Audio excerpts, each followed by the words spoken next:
Hi, this is Sherry Rice Smith of EFTforchristians.com.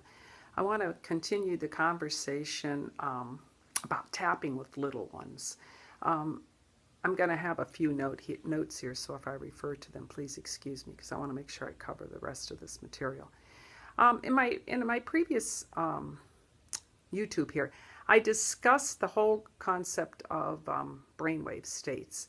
And I want to just continue to emphasize how very important it is that you as parents understand how information and emotions and feelings that the child carries around about who they are, uh, you get this. I need you to get this. One example I often give in class is that, as a little one that's a year, I don't know, 18 months old, will over and over and repetitively see, what color is that? And you say blue. And it's, what color is that? And you say blue.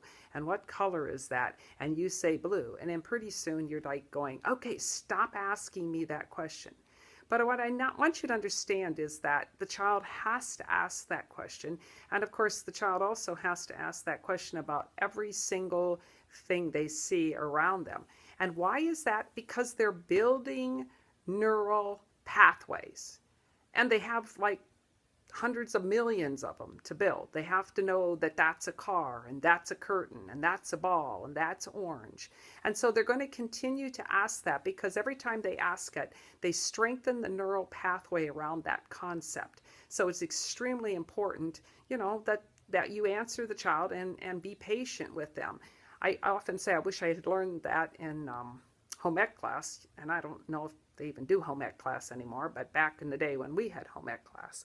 And part of it's because I think that, we as adults would be a whole lot more tolerant and patient with kids if we only understood that that's part of their learning process.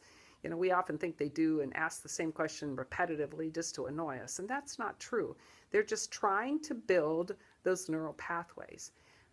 But those neural pathways can also be built in a negative manner.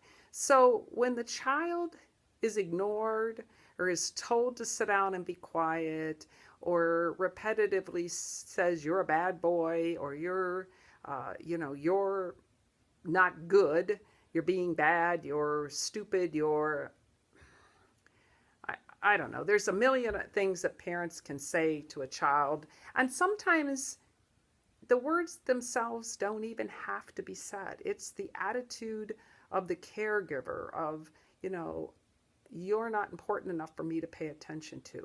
And those same neural pathways, but in a negative manner, are being laid down just like the child's neural pathways that are laid down around understanding that that's a tree and that's a rose, and that's a bush.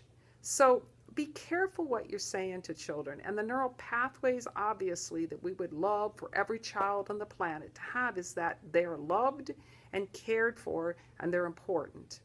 So be careful what you're doing, and try to understand why whatever's going on with your child probably has happened because, things have been said or attitudes have been foisted on them, and they take them as their truth. Okay, I want to go back to ways that you can also tap with your children. There used to be a product out called a Tappy Bear. And what a Tappy Bear is it simply had buttons sewn onto the approximate tapping points, the top of the head, the eyebrow, the side of the eye, under a nose, and you got close, and that's good enough. I don't believe that product is available anymore, but every child has their own favorite stuffed animal. I mean, and some kids have hundreds of them. Pick out one, and you can sew the buttons on, or you can put little Velcro patches on it, or whatever. Just get approximately the same thing, same place. I mean, even if you used a pet alligator, that's good, or a pet fish. You don't have to be specific as to anatomically like a human, because it doesn't matter. The reason those types of things work for kids to tap on their pet, their dolly, their pet bear, their pet dog, their pet alligator, their pet snake, whatever it is is because there is a thing called mirror neurons, and that's mirror like looking in a mirror. And what mirror neurons are, those are our empathetic pathways, and most of our body's neurons are mirror neurons. That's why when one monkey starts to eat a banana, the other monkey wants a banana. It sees it and it wants it. It also gives us that empathetic feeling when we see an animal hurt and we feel really bad, or if someone else is grieving, we feel for them.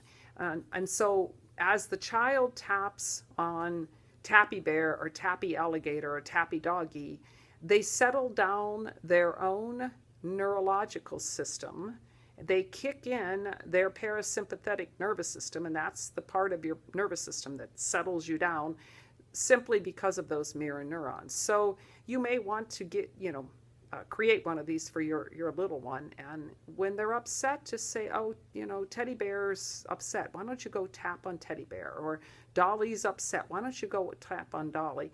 And as they tap on that object, they'll settle their own nervous system down. Another another way you could use tapping, and this is probably more in a group setting, would be simply playing Simple Simon, Magic Buttons, any of those games where the child is, can be touching. So, Simple Simon says, tap your chin. Or Simple Simon says, tap the top of your head, whatever. And kids will settle down. I have had, I taught a couple of teachers who were in special ed. I call it special. I don't know if that's the name anymore, but there's some special needs groups. And I know that they talk about in the classroom where, once in a while, one of these little ones will get really agitated. And of course, they're usually nonverbal. And all they'll simply do is go over and tap the top of their head for 30 seconds, say. And that's usually enough to settle them down. There's no words spoken, nothing is uttered. But the fact is that the child who's jiggling in his wheelchair because something isn't comfortable knows what's going on inside him, even though he or she can't say so, and the tapping will settle him down because his or her own nervous system knows exactly what needs to settle. And it seems to work well. I know I've had a couple of teachers say it's basically saved the day because once in a while, it's, who knows, it's a full moon or whatever's going on. And several of these children will just get so agitated, and it's just a tool. Within a minute or two they can settle them down. And of course they have to be careful because they can't touch them in too many places, and I don't know that I disagree with that, but the top of the head seems to be one of those fairly safe places. Any kind of play therapy you can do that the child acts out what's gone on in school or maybe at a play date that was upsetting, and if you can have them do that and then have them tap while they tell you what's gone on, will usually clear that pretty quickly. Just remember to always use that simple language with the kids, and it seems to work. I've had other people, my one last tip for today, other people say that when they've had autistic children, and sometimes I know those little ones will get agitated and you're not really sure what's going on, that they'll often keep one of their favorite stuffed animals with the tapping buttons on it, or tapping Velcro, or tapping whatever it needs to be on that in the car, so that if they're traveling, to and from the grocery store or school or wherever, if the little one starts to get upset, they can, pull that out and hand that to the child. And again, kids learn so quickly. They're pretty, they're pretty swift about figuring out that, man, if I just tap these little buttons, I start to feel better. And, I think it's a habit that if you can cultivate in your child, I think you're going to find that, it goes a long way.